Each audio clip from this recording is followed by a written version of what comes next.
Assalamualaikum warahmatullahi taala wabarakatuh dan salam sejahtera. Kami daripada kumpulan Fantastic Four yang terdiri daripada saya, Aiman Lutfi bin Jonifar bersama 3 orang rakan pembintangan saya iaitu Saudari Faizatul Aisyah binti Jaidul, Saudari Nur Nadirah binti Muhammad Nur Fuad dan Saudari Nurul Izzati binti Jalaluddin akan berkongsikan pembintangan e-showcase kapasiti pedagogi pembelajaran bermakna KPPB yang berfokuskan pada kursus NPDL iaitu EDUP 3053 Teknologi untuk Pengajaran dan Pembelajaran dan PIMK 3063 Pedagogi Pendidikan Islam 1 Akidah dan Sirah.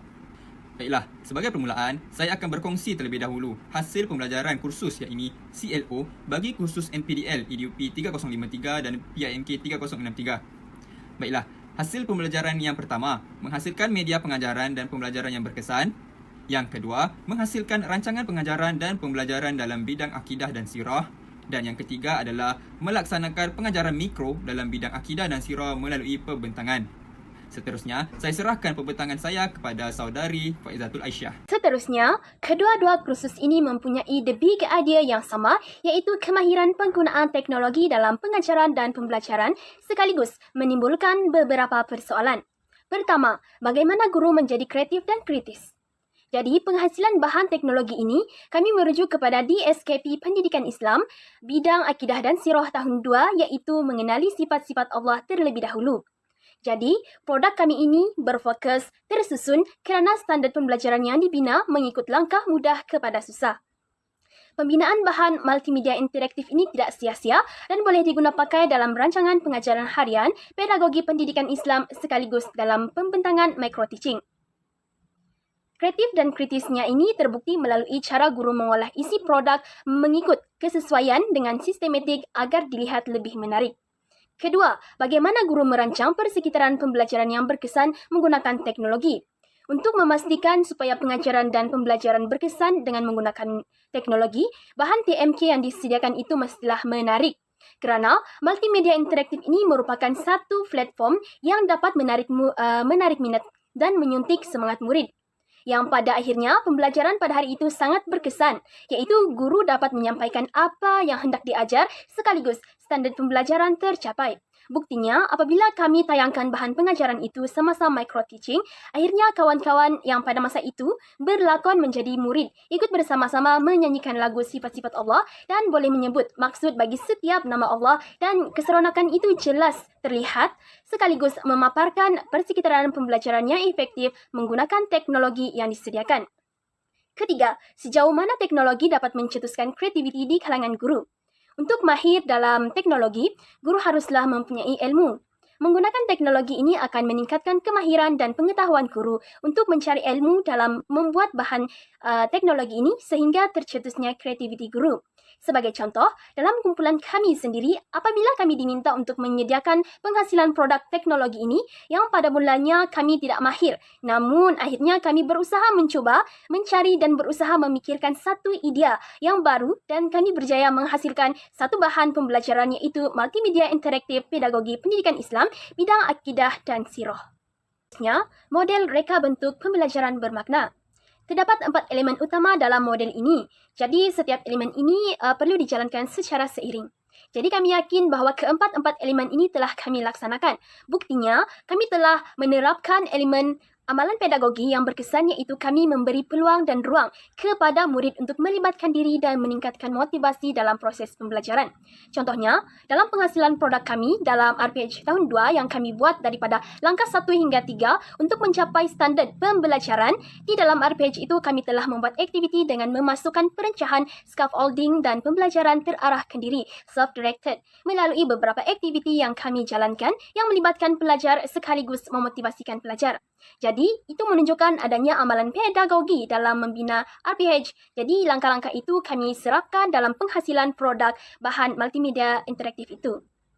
Seterusnya, sepanjang kami menghasilkan NPDL ini, kami mewujudkan rakan pembelajaran iaitu guru, murid dan komuniti yang sangat membantu dalam menyiapkan NPDL ini. Jadi, wujud kerjasama dalam kalangan pelajar, manakala guru sebagai pembimbing. Jadi, dalam pembinaan RPH yang kami sediakan ini, banyak input yang dikongsi oleh pensyarah kepada kami.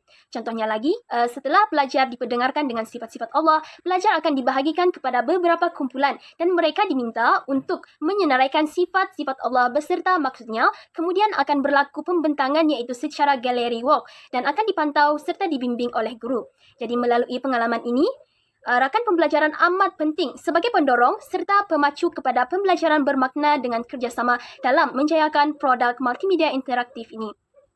Seterusnya, kami menyediakan persekitaran yang interaktif dan berpusatkan murid melalui alat dan proses yang sesuai, yang mana kami telah menyediakan kuis dalam bentuk wall.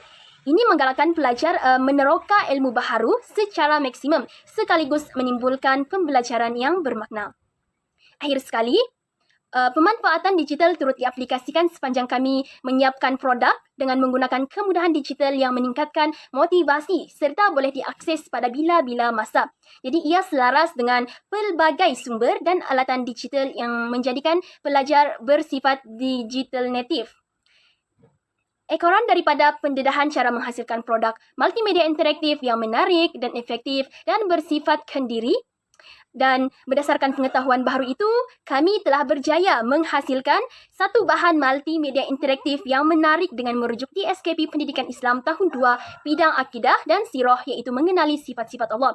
Contohnya dalam bahan tersebut, kami telah menyediakan QR code yang mana pelajar boleh mengakses terus bahan pembelajaran kami pada bila-bila masa sahaja. Seterusnya, pemanfaatan digital ini boleh dihuraikan berdasarkan model kerangka 3R yang akan dibentang oleh rakan saya iaitu Saudari Nur Nadirah. Sekarang kita dapat lihat model kerangka kerja 3R yang terdiri daripada R yang pertama, Rigo, R yang kedua, Relevance dan R yang ketiga disebut sebagai Relationship. Seperti mana dalam rajah tersebut, kita dapat kenal pasti strategi pemanfaatan digital melalui setiap elemen dalam model kerangka kerja 3R. Elemen-elemen tersebut terbahagi kepada 4 bahagian iaitu A. Pemerolehan, B. Aplikasi, C. Asimilasi dan juga D. Adaptasi. Sehubungan dengan itu, pengaplikasian elemen-elemen tersebut dapat dilihat menerusi pemanfaatan digital berdasarkan model kerangka kerja 3R untuk menghasilkan pembelajaran bermakna, khususnya dengan gabungan kursus teknologi dalam pengajaran dan pembelajaran serta pedagogi pendidikan Islam bidang akidah dan sirah. Pertamanya, Rigo. Pelajar dapat menghasilkan pakej multimedia interaktif dengan menggabungkan elemen pemanfaatan digital dengan mengadaptasinya ke dalam pakej multimedia interaktif kenali sifat-sifat Allah Subhanahu Wa Taala. Keduanya, relevance. Pelajar dapat menganalisis isi kandungan pembelajaran dengan berpandukan sumber di SKP tahun 2 yang dipilih bagi pedagogi pendidikan Islam bidang akidah dan sirah. Seperti mana pemantapan digital TMK yang diterapkan dalam kandungan pakej multimedia yang tersedia ini sangat sesuai dengan pedagogi pendidikan Islam. Seterusnya, yang ketiga, yakni yang terakhir, relationship. Pelajar dapat mewujudkan persekitaran perhubungan antara pelajar secara aktif. Hasil bimbingan daripada pensyarah dan rakan pembelajaran bagi penghasilan NPDL dapat mewujudkan komunikasi antara satu sama yang lain. Walaupun secara alamaya, sebagai contoh kerjasama dalam penerapan video lagu Alif dan Sofia tentang sifat-sifat Allah mendapat maklum balas yang baik dengan suasana yang mesra.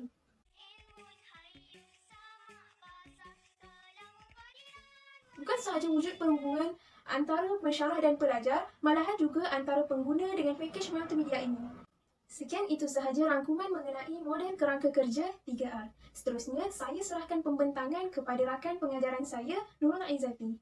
Okey, seterusnya kita akan lihat kepada elemen pengajaran bermakna 6C, di mana 6C ini mewakili kecekapan atau kompetensi dalam menghasilkan tugasan kerja khusus yang diberikan supaya ia lebih relevan dan bermakna dalam pengajaran dan pembelajaran. Sebenarnya dari apa yang diterangkan dalam model reka bentuk pembelajaran yang telah dikongsikan tadi, sebenarnya kami telah memenuhi ke-6 elemen 6C dalam diri kami, yang mana 6C tersebut terdiri daripada sasiah, kewarganegaraan, kolaborasi, komunikasi, pemikiran kritis dan juga kreativiti. Yang pertama bagi 6C ini adalah karakter, di mana kami menerapkan sasiah terpuji sepanjang pelaksanaan MPDL dengan memupuk semangat perbasukan serta bertanggungjawab dalam diri untuk menghasilkan media pengajaran ini untuk murid-murid berdasarkan dari DSKP Pendidikan Islam yang mana ia merupakan hasilan dari kami sendiri. Yang kedua adalah citizenships, iaitu kami menghasilkan media pengajaran yang mampu menangani permasalahan dunia global yang rumit dengan memberi kesan terhadap kelestarian manusia serta alam sekitar. Sebagai contoh dari penghasilan media pengajaran kami ini, kami menggabungkan pelbagai elemen teknologi iaitu video, audio, animasi, visual dan sebagainya yang mana ia bukan sahaja boleh diakses secara online tetapi boleh diakses dengan cara offline untuk murid-murid yang mempunyai masalah jaringan internet. Dan ini secara langsung memberi kesamarataan kepada setiap masyarakat, begitu juga kepada setiap murid-murid. Okey, seterusnya yang ketiga adalah kolaboratif. Kami telah memanfaatkan komunikasi serta kepakaran daripada rakan pembelajaran melalui platform Google Meet, WhatsApp dan sebagainya supaya kami dapat menambah baik lagi hasil tugasan kami supaya ia lebih relevan dan berkesan dalam pengajaran dan pembelajaran. Seterusnya, bagi elemen pengajaran bermakna 6C yang keempat adalah komunikasi, yang mana berlakunya interaksi dalam pelaksanaan tugasan kerja khusus ini bersama rakan pembelajaran dalam kalangan kami yang mana melalui platform WhatsApp serta Google Meet bagi menjayakan tugasan kerja khusus kami supaya ia lebih lancar serta berkesan untuk pembelajaran.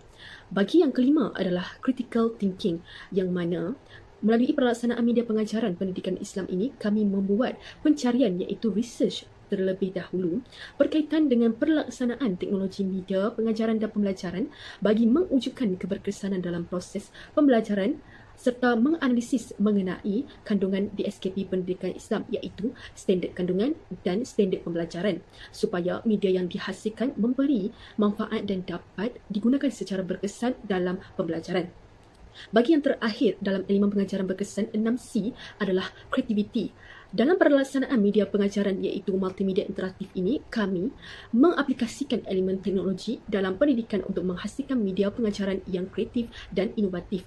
Contohnya dalam media pengajaran ini seperti video di bawah, terdapat elemen seperti visual, audio, animasi, video dan interaktif yang dihasilkan oleh kami melalui perisian Microsoft PowerPoint. Seterusnya, saya akan serahkan kepada rakan saya iaitu Aiman Lutfi. Baiklah, seterusnya kerangka kerja 3E. 3E itu adalah engagement, enhancement dan extension. E yang pertama iaitu engagement yang membawa maksud sebagai keterlibatan dalam pembelajaran. Dalam konteks ini, pelajar mendapat motivasi untuk memulakan proses pembelajaran melalui teknologi, misalnya melalui medium Google Classroom, Google Meet, WhatsApp dan Telegram. Di samping itu, ia juga dapat memberikan tumpuan yang penuh terhadap tugas yang diberikan. Seterusnya, E yang kedua iaitu enhancement ataupun peningkatan keberhasilan pembelajaran yang mana teknologi merupakan laluan untuk pelajar mempamerkan kefahaman terhadap matlamat pembelajaran yang tidak dapat dilakukan secara tradisional. Sebagai contoh, pencarian maklumat isi pembelajaran pendidikan Islam dalam bidang akidah bagi tajuk Kenali Sifat-Sifat Allah melalui jurnal, artikel dan buku teks digital pendidikan Islam.